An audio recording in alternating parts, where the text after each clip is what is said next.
Assalamualaikum warahmatullahi wabarakatuh. Perkenalkan, nama saya Vika Onilastia dari kelas A dengan NRP 22132582. Di sini saya akan menjelaskan tentang sistem respirasi.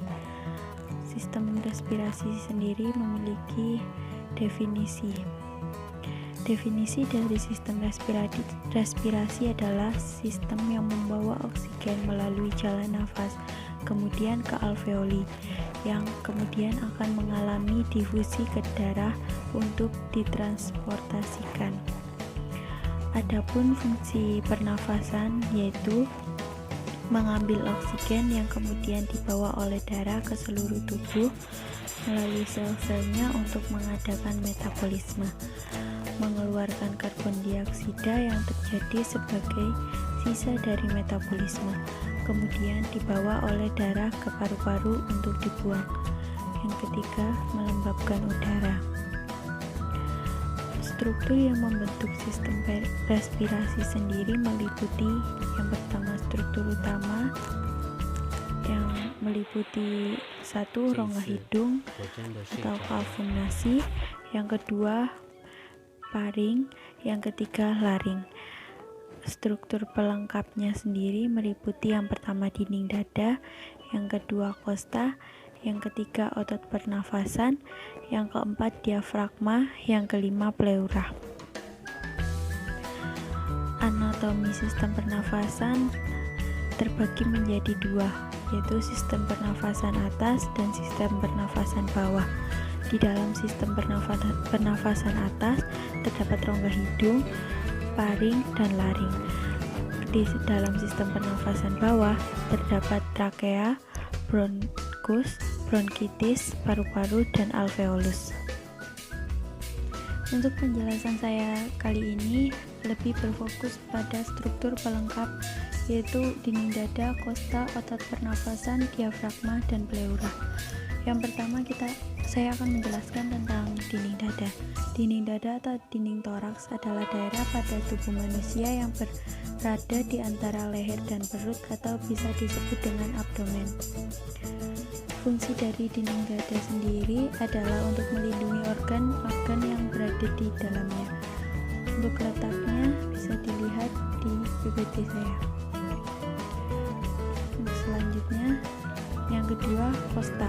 Kosta merupakan sekumpulan ruas tulang yang berada atau bagian dada di tubuh manusia.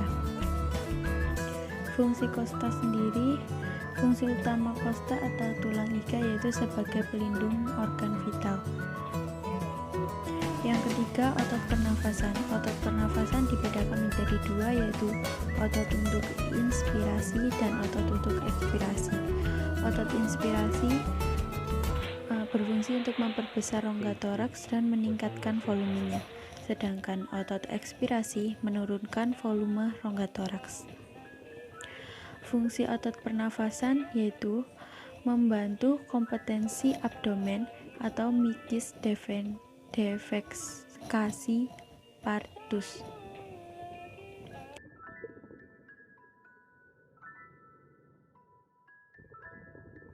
Yang keempat, diafragma. Diafragma adalah sekat otot yang memisahkan rongga dada dan rongga perut.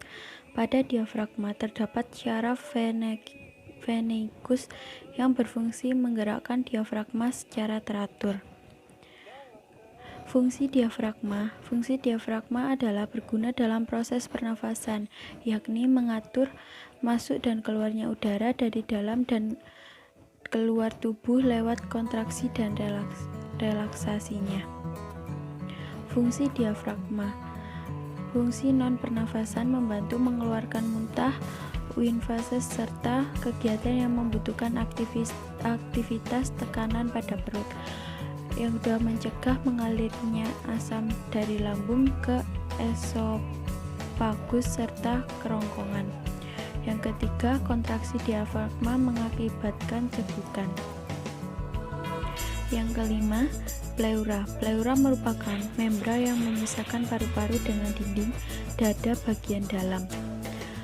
Fungsi dari pleura Pleura memproduksi cairan yang berfungsi sebagai pelumas yang membantu kelancaran pergerakan paru-paru ketika bernafas tanpa adanya friksi. Sekian presentasi dari saya tentang struktur pelengkap dari sistem respirasi. Jika ada salah kata, mohon maaf dan terima kasih.